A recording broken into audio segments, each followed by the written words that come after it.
I've got a master's degree in sacrificial silence and a PhD in pain. Because I got a bachelor's, I didn't want in violence. It's left some degree of insane. Now I'm trying to balance, holding myself together while still going against the grain. I want Black girls to have a study group devoted to outliving shame. This world ain't really nothing natural. Fresh water don't cultivate every tree. Not every storm leaves behind a rainbow. Not every ship comes back from sea. Not every child has a parent who loves them. These laws do not set us all free, but we live in a place where we praise illusions. So what it is very rarely what it be. And so on darkness and shattered glass, these damaged legs have come to stand. I know I am as deserving as any white woman. I am as smart as any man. This life a jungle, I must make it through without much light and no map plan. These conditions forced me to learn to join a world that had already began. I am a feminist. I stand unapologetically for all rights to women. I use women-centered vision to identify my enemies and my friends. I don't believe that any kind of same-sex loving has ever been a sin. I should make it home safe each night, even if my clothing is just my skin. I believe that women will rule the world. I don't know how and I don't know when, but I am a feminist.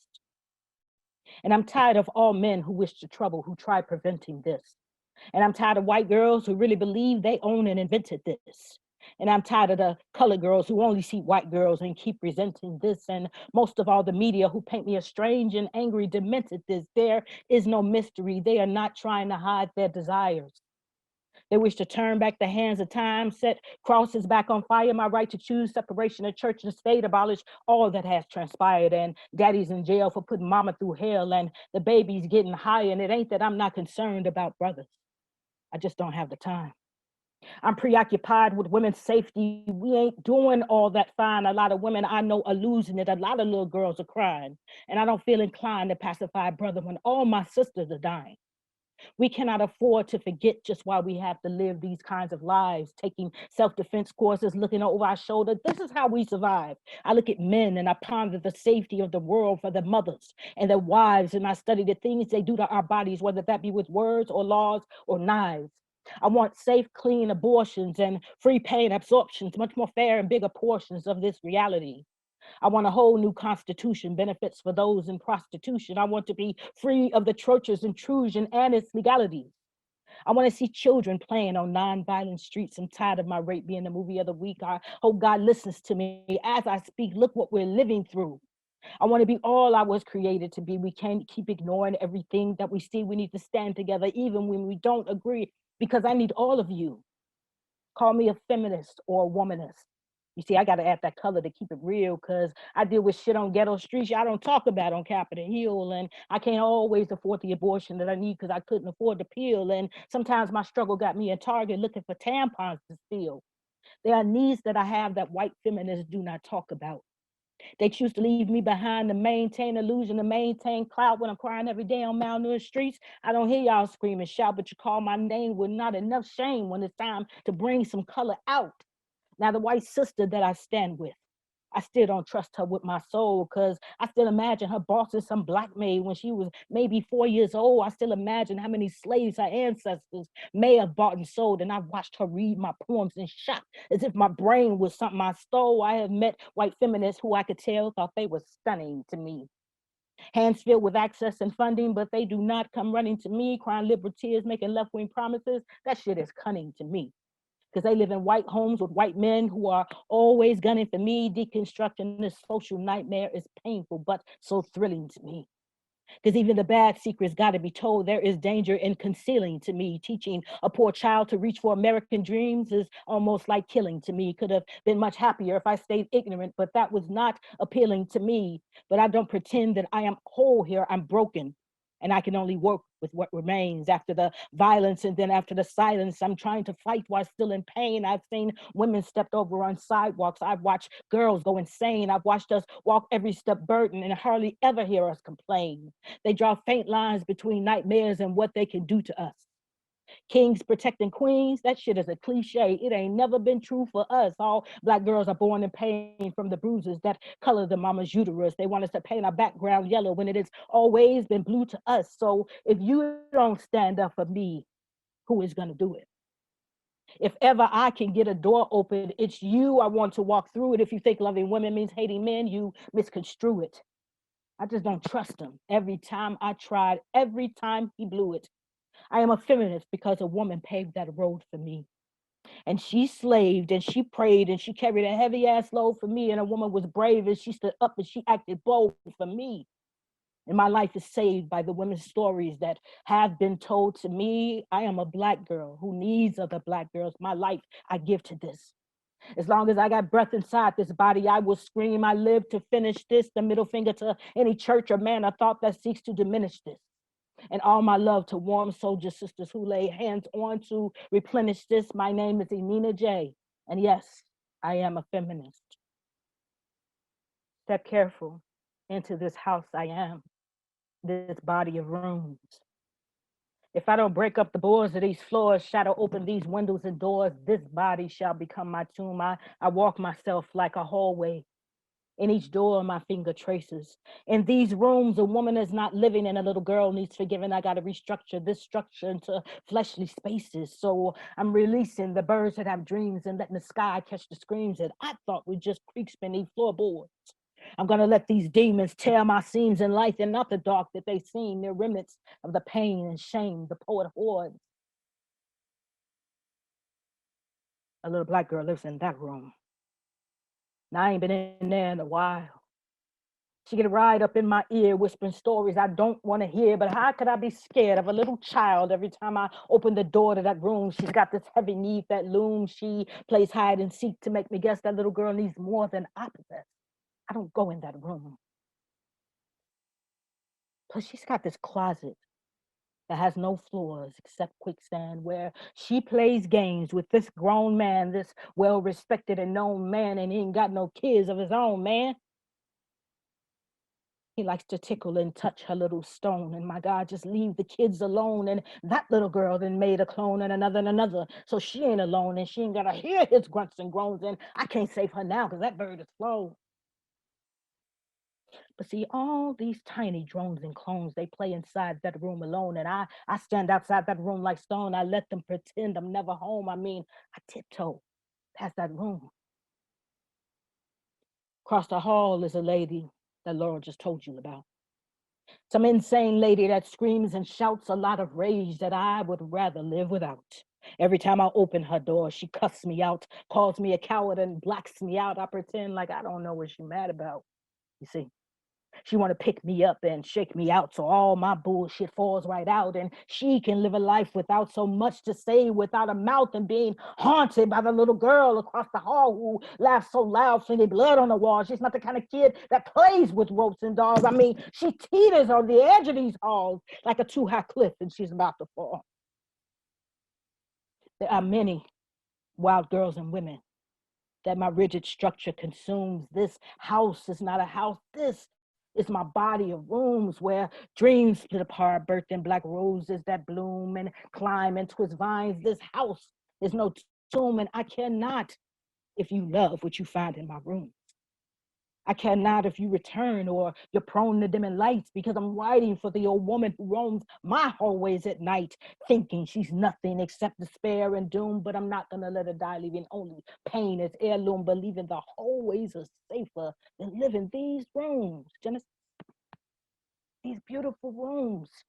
These beautiful rooms. I am opening the door to these chaotic rooms. This house is no tomb. This black rose can still bloom. I am making a home. Yeah, I am. Of my body of rooms. It feels so good too. This next poem I'm reading for Danny, because what he wrote on it. It's called Easy Learning. I do this for Diana too, because I know you're in the room and I know you like it. My first kiss from a boy happened when I was 6. I remember it like yesterday. His name was David. He was brown and funny, and I liked him. I also knew that I liked girls at this time, but I had learned already that I shouldn't. It was okay to love anyone and anything else except other girls. Anything except me. I was walking home from first grade. I see myself holding books against my chest and chewing gum as I giggled down the street. Now, I'm not so sure that that really was, or whether I had replaced the reality with some white girl's television life. I did that often. It was a sweeping sort of gesture, a kiss. I'm sure sweeping wasn't in my vocabulary either, but this is how I remember it. I was walking, remember? Books to my chest, maybe, and chewing gum, maybe, and even giggling, maybe. He came from behind me all of a sudden, turned me around so fast I fell backward into the fence, still standing off balance. Then he pressed his mouth against mine. The way kids do against the glass when they're making funny faces. Then he let me go and he ran away. I was shocked. My eyes opened wide. I was a little embarrassed. I mean, in all of my 6 years, surprised that he desired me so much, but I couldn't control it. I drove him wild. He liked me. He liked me. I would tell the story for years. My first boy kiss. I thought it was romantic and courageous. His actions, his involvement, his choice. It didn't dawn on me until well into adulthood that I had never enjoyed any of those decisions in our shared experience, David and I. It didn't seem in retrospect to be a need to care about those absences in me, for him or myself. And so my first kiss, remembered and redefined in adulthood, is now the tragedy that at 6, David had already learned that he did not need my permission. He had already learned that he did not need to be gentle. He did not need to kiss me without hurting me. At 6, David flung me into a fence, put his hands and mouth on my body without regard for my person, and became a man's man. Boys will be boys. Tough guy. Pip daddy. The Mac. And at 6, I had already learned that I could be moved, touched, thrown, pushed, changed, and this was normal. I had learned that aggression toward me could still be romantic. I learned another's violence was formed of my desirability. I had learned too many untruths already, and at 6, pressed against a fence, not wanting to sacrifice someone, anybody, loving me and not wanting to make a scene, embarrass myself further, I became a girly girl, pretty in pink, barefoot in the kitchen, a boy's thing, my own nothing. A thing to be unlearned and recreated. I am grown now. I'm still unlearning all the lies history attached to my feminine umbilical cord. David is a grown man now too, of course. And sometimes I wonder if he's out there in the world somewhere, still throwing girls into fences. That's the end of that. Now, the next sentence I'm going to say is not in the poem. I can't change poems. This poem is not a new poem. And so what I wanted to add to the poem is that the assumption doesn't live in the poem that David is still that person. It's a hope for David. Same it was a hope, as it was a hope for me that we unlearn these things that we learned. I hope he is still somewhere, and I hope he learned that that wasn't right. I hope he remembered. I have no animosity toward David. It's amazing how many inboxes I got about this poem, and that's all I want to say. David and I learned what the world was teaching us, and we learned well. We were good students. Had nothing to do with David and I. Okay. This next poem is called, don't do this. Yeah, I do. This poem is called I Love Being a Lesbian. And the only thing I'll tell you about it, because you can get what you need from the poem, not what I don't intend for you to get anything. It was for me. All of them are. But it was in response to the idea, the conversations that were happening around the words vagina and lesbian, and envisioning a language that didn't include those words. 2 words that I love very much, and need. So the poem is called I Love Being a Lesbian, and Why I Can't and Won't Take the L Out.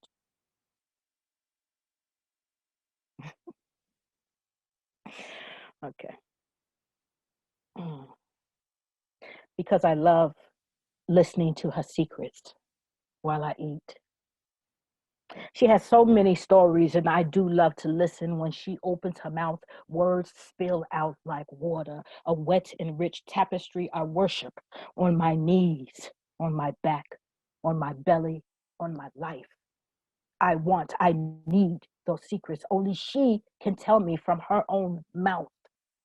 Like how one day she lay and opened her mouth and out poured another human being, like a Sadaya, like a sage. She speaks life into existence. Lifetimes of pain and fight blood pours from her mouth. She does not die. She lives and speaks, and her voice matters. Her words matter. Her life matters. Her birth matters. Her majesty matters. That's why I love her so much. Now, you want me to say I don't worship her. I don't bow down to her. I don't crave her. I don't desire her, but I want her simply because she is exactly who she is.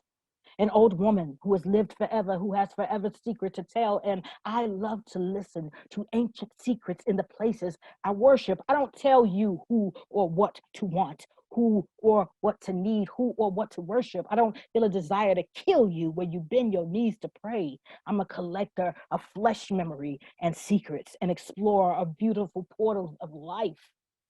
And you think it's something I should not say, I should be ashamed of how I choose to worship. Pull yourself out of the middle of me and the God I worship. Wasn't your business yesterday, ain't your business today. I bet you didn't even know you are also trampling on my religious freedom. Please let me worship in peace. Because I fucking love to pray where I eat. I never liked that poem until I'm reading it out loud. Interesting. Um, this next poem is called Strawberries and Screams, Love and Danger. I chose to include this poem because, like you already know about me, I'm a lesbian. So my relationships and my intimacies are born there. So if relationship violence is going to happen, it's going to happen between me and another woman. Um, and sometimes we can be dangerous to ourselves and each other. All right. Strawberries and Screams, Love and Danger. Laurel, just because I'm like this, I'm going to peek back in and just give me a nod if my sound is okay. Okay. Somebody should have told us not to make love with the windows open. It was summer. She smelled like strawberries. She tasted sweet like strawberries. She'd never been with a woman before. I was mesmerized and young, 12 years between us. It was summer and hot enough to make moisture between our legs taste like coffee. 2 creams, 3 sugars, just the way I liked it. I was so thick with her, beneath me, over me, around me. That night, she had spread knees in the bathtub, used her eyes like a rope holding me there in the doorway, told me to watch her slowly with a soapy hand wash her pussy. Her eyes held me there. I was captive with her beauty, her sexy. I mean, she was unbelievable. This woman was unbelievable. Neither of us could know what would happen in the next 3 hours, though. Somebody should have told us not to make love with the windows open. She loved it when I ate her. I loved it when I ate her. Big brown thighs always threatening to close. She could open them so wide. She liked playing with our power. She liked grabbing my hair, clenching teeth and lowered eyes, looking at me. She liked screaming and whimpering and talking really, really dirty. And I loved that shit. Mouth wide, eyes open, nose open, nose open. I knew I was in that bed with a woman. Strong enough, gentle enough, pretty enough, secretive enough to bring danger into my life. We came together so hard that night. We came together so softly that night. It was the last night that we would ever make love. And if only that window had been closed, he wouldn't have heard. He wouldn't have snapped. He wouldn't have jumped from behind that car, pushed us both back into the house. He would not have held us at knife point for 3 hours. Why didn't we close the fucking window? I didn't know. He was her ex. He was stalking her. He was stalking her. I did not know to be afraid. That night, he was a monster, cutting phone lines and crouching beneath open windows and listening to two women making love. He was like some desperate animal, screaming, checking a caller ID, dumping a purse out on the floor, picked up a pager. Whose number is this? Whose number is this? Whose number is this, you fucking bitch? He slapped her face so hard. Said she killed his unborn baby, talked about raping her. I'm crying, cowered on the couch across from her. Maybe he would make us have sex right then, he said.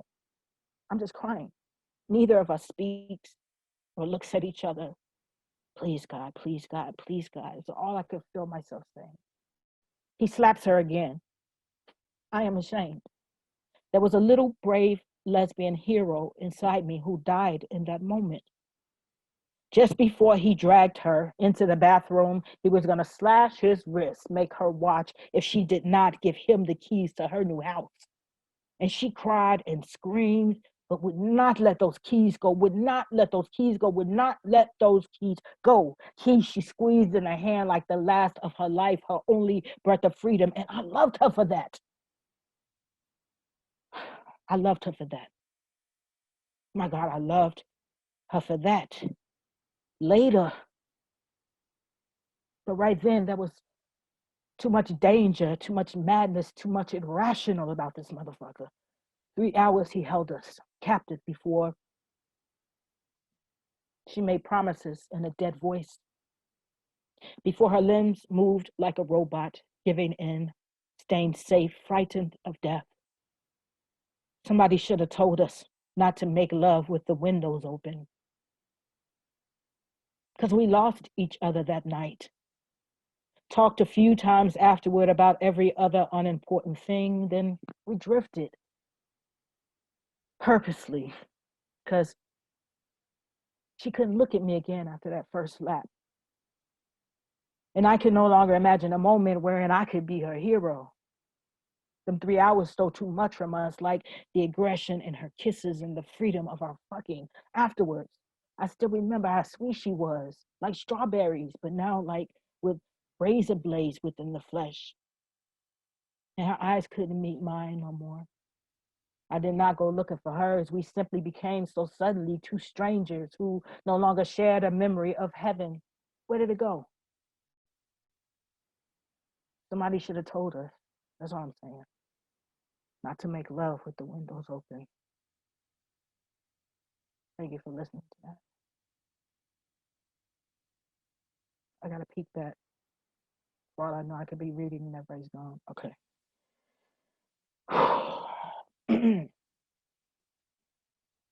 I see you, Laurel. This poem is called Sweating the Details of a Swirl. Because I love women. And contrary to popular belief, there's actually been a couple of white women that I have loved or have feelings for. But that's all I'm going to say for this poem, because it's a poem. I talk about it. Hold on. I'll drink a sip of tea. Okay. I have my mama over here in a picture looking at me. So my mom, the one who gave birth to me, is staring at me right now, smoking a cigarette, watching me read these poems. So I like that she's here.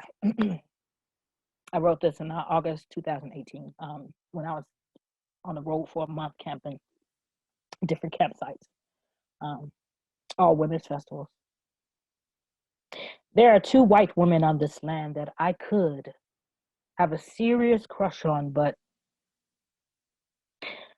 I sit before a fire watching it, just watching it burn. I'm hot because I remember I can never truly love you because I can never truly trust you. And I burn in the certainty Racism kills everything. Because I'm always worried, even if we kiss like longing, even if we fuck like magic, I'm still gonna always, always, and always be worried. You're gonna call me a nigger in your head when we argue. Whenever you get so mad at me, you can't stand the sight of me, you'll purse your lips. Perhaps you'll try to hold it back. Perhaps you'll be surprised it even lived in you, in some corner of some closet, in some room inside your body. I can't trust you. It might be hard for you to hear that I believe you have the secret room wherein lives the word nigger. Yes, inside you.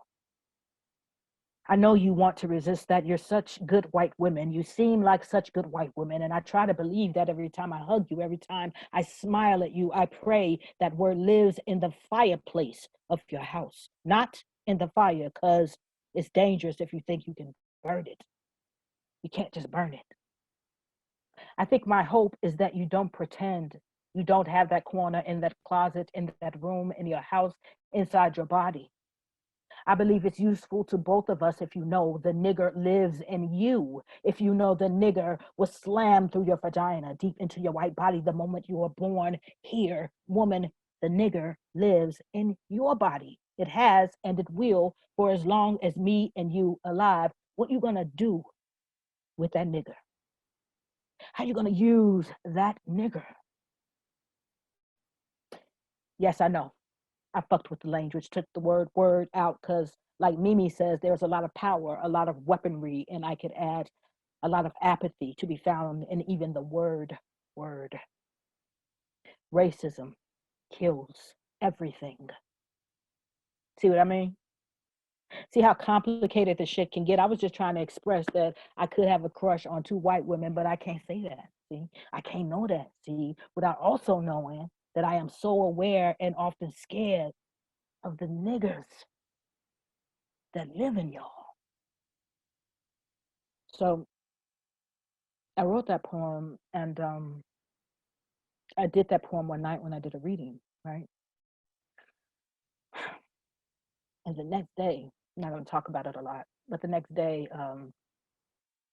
my white friends, the white women that were in my life, you know, that I thought I knew, some of them, but a lot of they were coming up to me, like using the word, like "thank you so much." I didn't even realize I had nigger living in me. I'm like, whoa, you know. I'm like, God damn it, you know. Some of your work you got to do by yourself. Like this shit is not what we gonna do together. You know, that's how I was feeling, and it was just stunning to me. Could just be sitting there smoking a joint with one of them. This was come up. This would come up. Like they want to do the work with me right here while I'm smoking weed. Like it's a waste of money. It's a waste of weed. Anyway, so I had to write another poem to follow that poem up. So it starts. Then this poem became necessary because after I read the first poem aloud, too many of you felt free. Tell me your story of racism, and I just cannot. In parentheses, I have the three words because it hurts. I'm not sure why they're in parentheses. I probably put it there so that I would know, but probably reminding myself not to tell you. But it does hurt. I don't care how that baby was conceived. That baby called racism you've been pregnant with all your life. I don't want to hear the story. That story is meant for you to know, but never for me to hear. Yours is a pregnancy I have never rejoiced over. The births of your baby terrify me. Don't tell me the story, the conception, the mix of love and hate it was wrapped in like some coming of age white rapture. Don't tell me about the day you learned the lie. You were better, you were cleaner, you were more superior, you were worth more, you were more human than me. Don't you dare attempt to deconstruct that lie before my eyes. You're pregnant with racism. You didn't know you were pregnant? There's nothing you can do. Make that baby pretty to me. Make that baby welcome by me. Tell your white friends the story. Only people of color will never love your baby. Can I truly cry at the sound of your labor pains? We only fear the birth. We fear just laughing with you over something simple like coffee. and your water breaking and the pressure of that pregnancy pushing, trying to be born of your body right in the fucking middle of the sun shining on our afternoon. I fear your pregnancy, your racism bursting from a membrane of carelessness. No, it ain't a story I need to hear. Not many ways one can get pregnant. And I can't marvel at your pregnancy with you and us still live, still live, still be. Don't tell me the story. Don't ever, ever, ever tell me the story of that conception. That was it. This next poem I actually found today. I like when I go, one of the things I like about doing readings is because it sends me on a search through my poems, and I write so much that I forget so many of them. So this poem I actually forgot about, and I actually kind of like it, and I think it's something I want to share with you today. It's called Just a Puzzle. I think it's like a puzzle to her, a Rubik's Cube that folks say is difficult to solve. She likes mysteries, but not writing true stories. I think it's like a puzzle to her. No emotion, too much thought. And again, I wonder how something so simple could require such abstract thought. And I wonder how something so complicated could include such little emotion. She likes puzzles, I think, turning it around in gloved hands. And yes, I think she even wants to be right. She's white and distracted, too distracted by her own privilege to be empowering. She likes only her own power. Own. I do not hear her owning much at all. I think she likes puzzles. I think she likes to say patriarchy. I think she likes to say autonomy. I think she likes to say phenomenology. Just what is it that I am doing here inside this room? What are we doing really? I think she would watch a child burning, fire engulfing a body, at the same time as she theorizes about how fire can spread so slowly. I think she could watch a puppy drown while writing a thesis about the slowing of weighted, frenzied limbs. She wants to figure it out from afar. She wanted to be right. She wanted all proven with questions presented as answers. She likes puzzles she never touches with her own hands.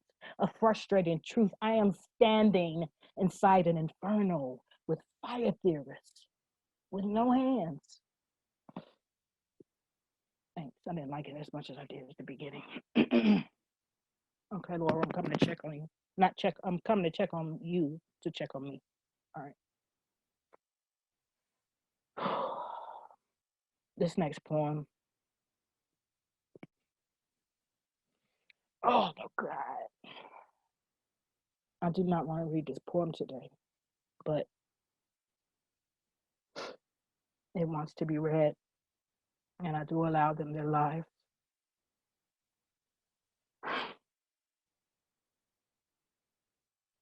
This is called In the Congo.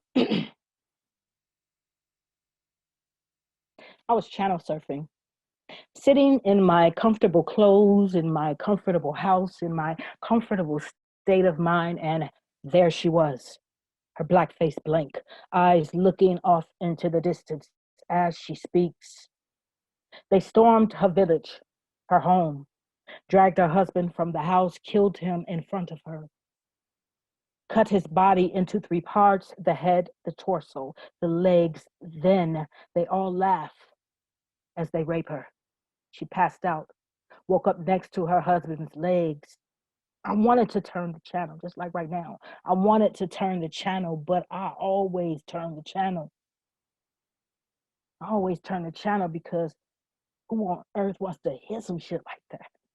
But then, who in the world wants to experience some shit like that?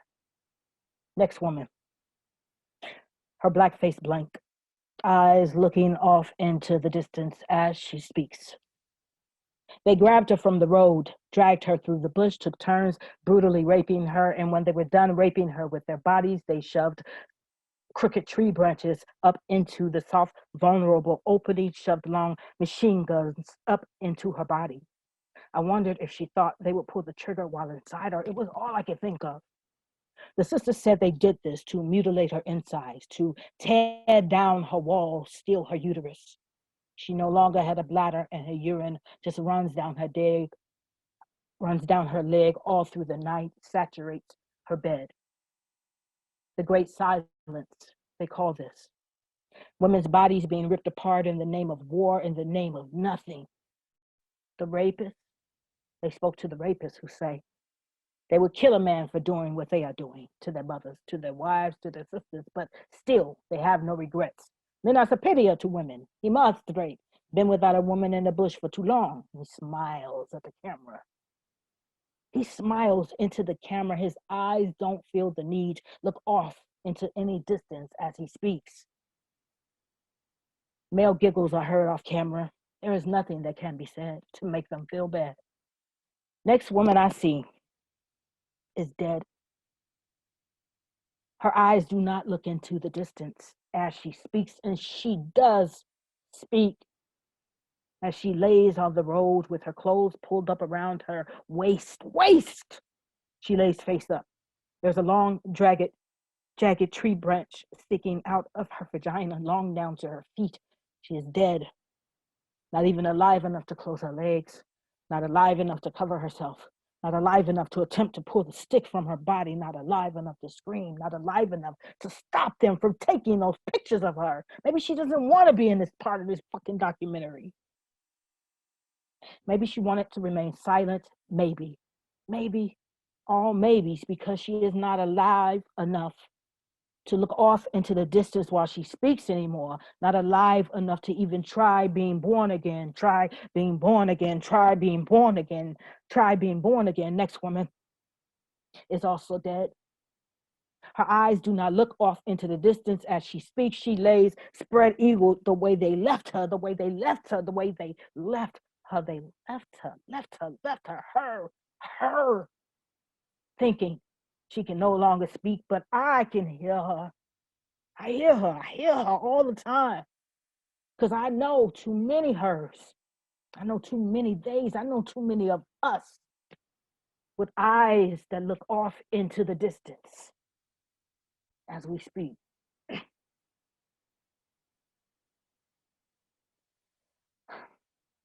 I'm not coming back right now. I don't want to see anybody right now. So I hope you can still hear me. I'm going to go right into this next poem. I'm glad that I put this poem here. It's called A Peaceful Storm. Storm is a woman that lives inside me, but the subtitle is Liberating Intimacy Between Black Survivors. I'm glad I put this here because I want something soft right now. Whatever.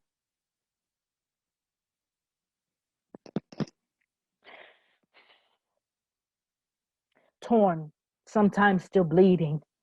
Trust shattered, but they left us breathing on the side of a road between shame and the knowing, and the learning how to find power in these embers, nurture the burning. Some moment between us, back when we were just making us, we decided to tell all the secrets we thought could be breaking us. Somewhere back there where we began making us, when we took back the voices that silence thought it could take from us. Before I learned shame was the skin I had been living in. Before I learned that power was a name I was also given in. Before I learned that I knew more than I knew about the waters I wanted to swim, I didn't know I knew how to save myself, writing the disgusting mess left by him. There was a time I believed safety lived in anchoring to silent shores. Now I seek waters where them and myself have healed enough to open more. See, we embody each other's secrets. The ones we think leave us amazing, the ones we think leave us disgusting. We each know the smell of the moments where the other unlearned trusting. I need you in this water with me, breaking the crashing of waves over, whisper screaming. Black girls do scream when we drown. White rapids are drowning the sound and we still choke on America's dreaming. I got black men on one side and I got white women on the other. She pretends to be my sister and he pretends to be my brother. Both have learned to walk without slipping and blood still spilling from my mother. I think they both be shocked by how much they sometimes look just like each other. Black woman, you are my reason. You are my lifetime. You are my season. You are the cause in my fight, the source of my light. You kept me alive so many nights to do love learning. Because in your eyes, I find my nation fleeing his and her plantations. You are my safe space, my salvation, what I am yearning. And as we fight for these rights, as we break these blinded lights, I pray we leave room in the nights to kiss our souls. We can remain poised to take flight from every edge of a hole where we might learn to love as hard as we fight to be something whole. All right, I'm coming. Last time. How are we looking? We still have some more time if you want to keep reading. Okay, I did.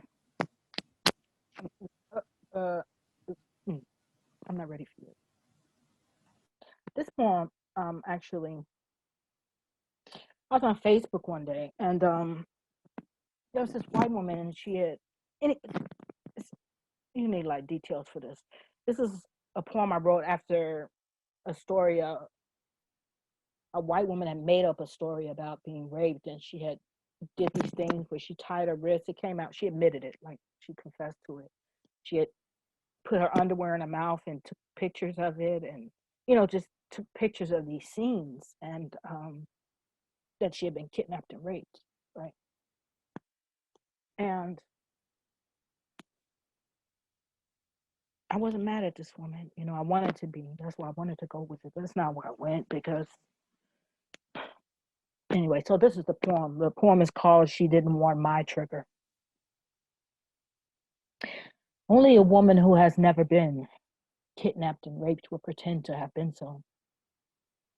All it takes is a word sometimes, or a stupid joke from someone who has never experienced it, or a casual conversation about an episode of Law and Order, or a news story about a woman who pretends it happened to her, who believes it is a story she can rise out of like some hero or unhumiliated thing, and get glory or sympathy or attention, not knowing she really doesn't want that kind of attention. That in reality, she would do anything to escape that attention that comes after escaping a kidnapper, escaping a rapist. Now, those of us who have experienced it would rather do so quietly and without witness. Clean ourselves up first, wipe every sign away, change the filthy clothes, brush the leaves and trash and dirt out of the hair, remove the underwear from the mouth or the neck, hide it somewhere before anybody sees it and knows for sure what has just happened to her. She won't want anyone to ever see her underwear stuffed in her mouth, certainly wouldn't photograph it. She will go crazy inside, waiting for doctors, waiting for police before she can separate his semen from her blood before they make a monster she has to raise all by herself for the rest of her life. I think the last time I experienced it was about 2 years ago. Waking up in the middle of some night, believing I'm running home again as fast as I can, clothes filthy, wild hair, bloody thighs, bra tied around my mouth. Then I wake up and remember that part is over. I already survived that. All it takes sometimes is a certain word. Take you back to places you've been running from for years. Or a news story about a woman so desperate for attention or nurturing or hugs that she steals the cliff notes of other women's nightmares and places them onto herself like clothing, crying, trying, really kind of dying for some kind of love. I'm gonna go right into this next poem, actually. This poem is called Animism.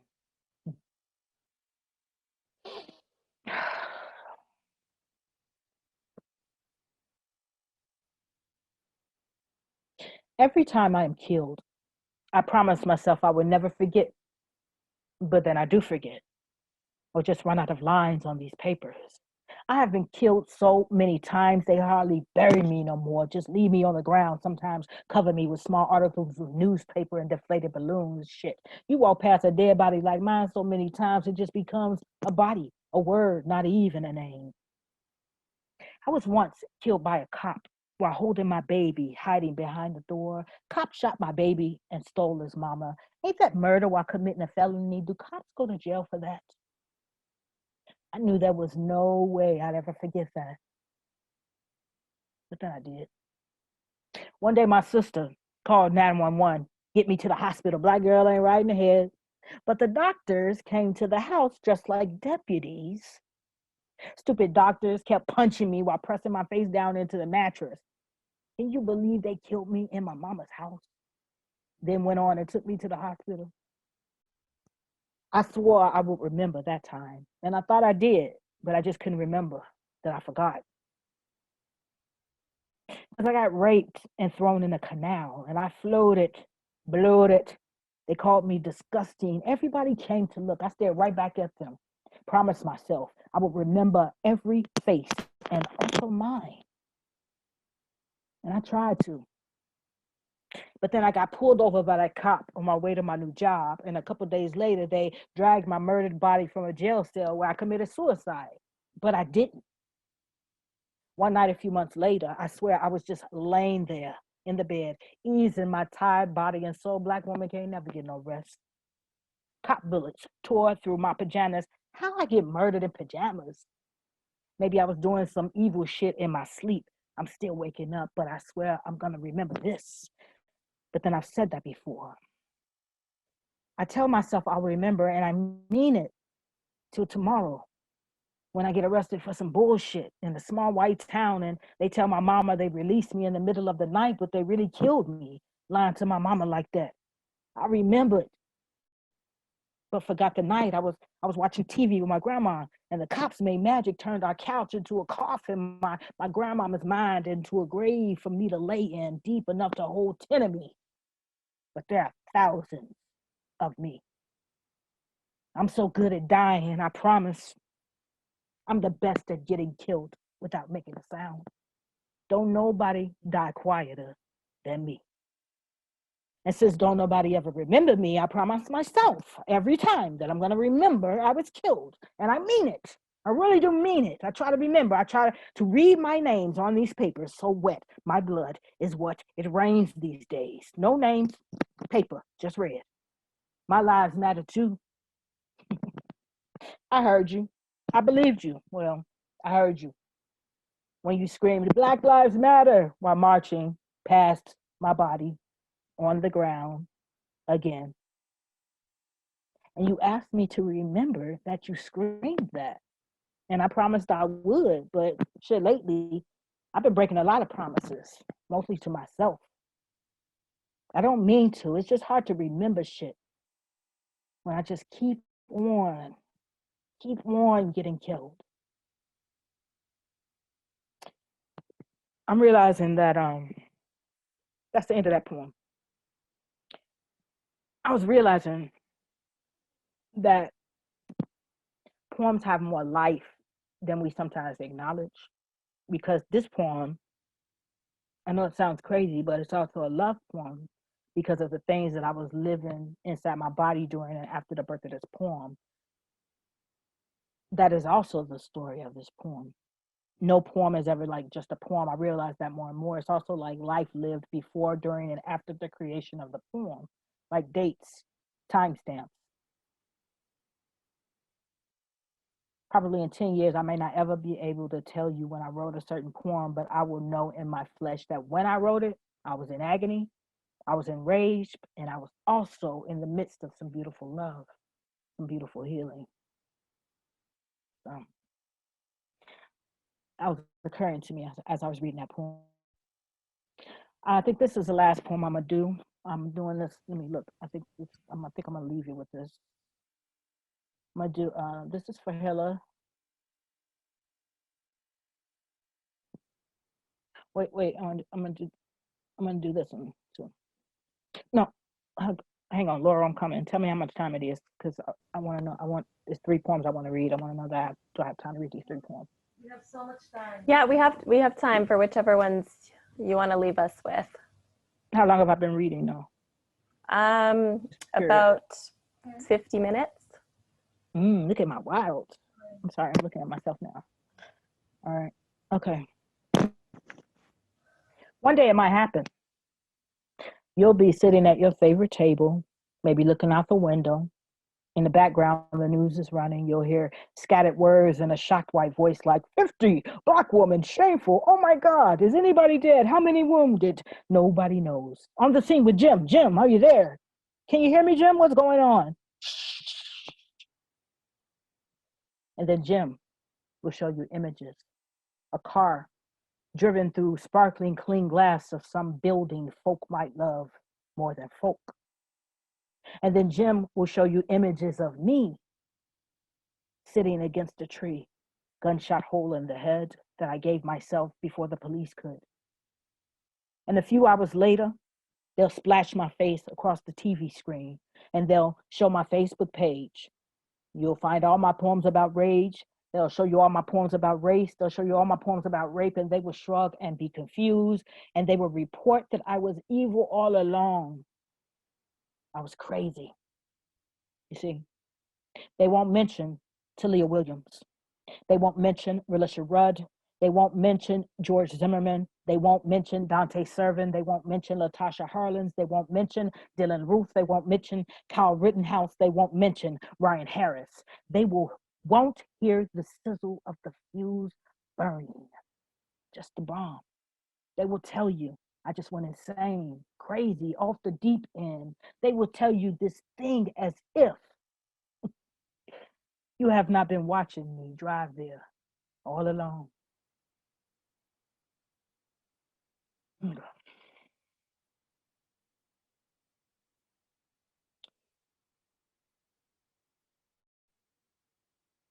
Tell Hilla this is for her. Well, nobody has to tell her you're here, right? Why am I acting like your ears have representatives? Meet me where the ocean sleeps. Let death bring morning round, where fallen leaves are newborn trees and girls get finally found. I feel her wings are fluttering now. I say nothing. I just watch. I admit that though I've always understood that women with wings will fly away, I mean, they must. Me? I am a bird lover. I love to watch you soar and glide, love to whisper you wet and wide, love to let you slide almost all the way and slide, but you cannot stay still enough no matter how you tried. I am a bird lover.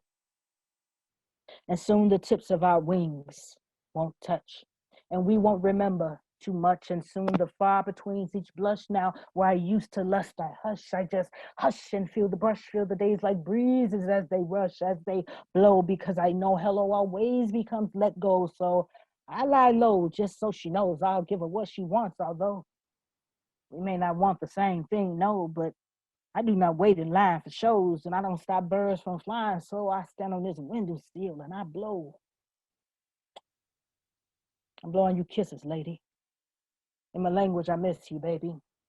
I think I get caught up in my issues. Maybe I think too much. I'm gonna miss you, baby.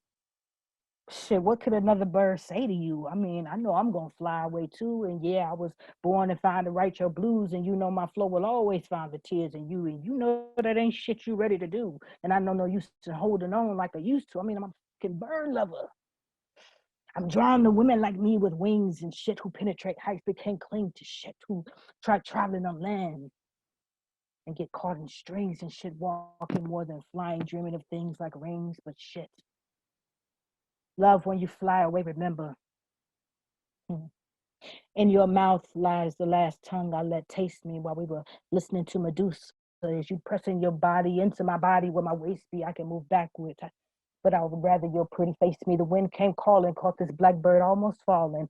2 days of heaven, and we did not waste people. The spot where we kissed, my darling, will always hold the empty space. See, African birds will always migrate to wherever the base be.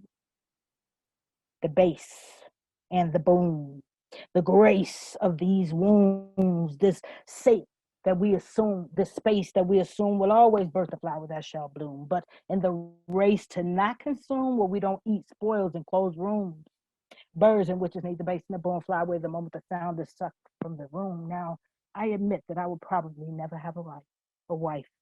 I just wasn't born. I wasn't nurtured for that kind of life. And much as I try to write me still with these words, now I just admit that I'm a bird that loves birds. I had to break my own heart enough times to discover how to let go and love her, let go and still love her. How to know as we heal and we hover that we're not as broken as we thought. We're almost whole, just bird lovers, and though sometimes it hurts, I just gotta remember that I'm a bird that fucking loves birds. I lost some of that Hilla, sorry.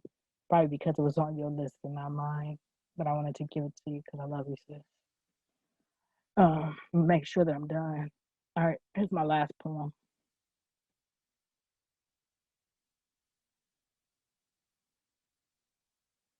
Okay, I'll do it.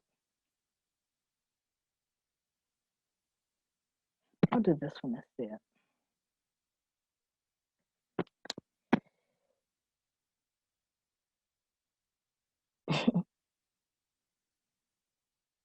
What's so interesting is you guys are in a whole nother window. So I have to remind myself that people are looking at me in another window.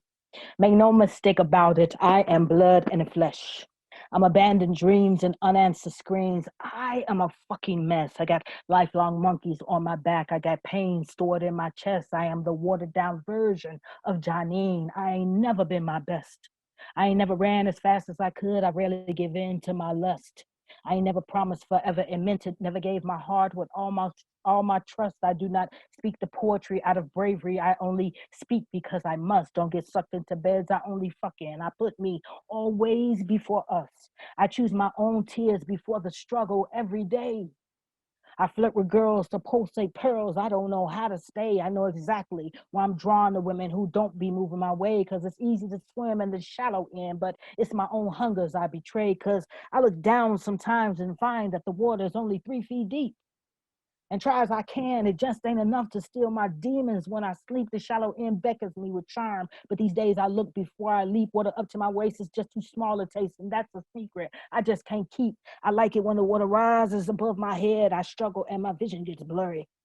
My soul got corners too dark to play the princess part. I like to feel the flurry of limbs when we swim, we die, then live again. Mine is not a pretty story. And this can manifest in a dying flower who comes to me to be fed sunlight, or a sister who laid on my altar all the wrong things she believed I could make right. Maybe I can talk my ass off, tell you anything, but my posture is always poised to take flight. You come by here because you think I know how to love, but I only know how to fight.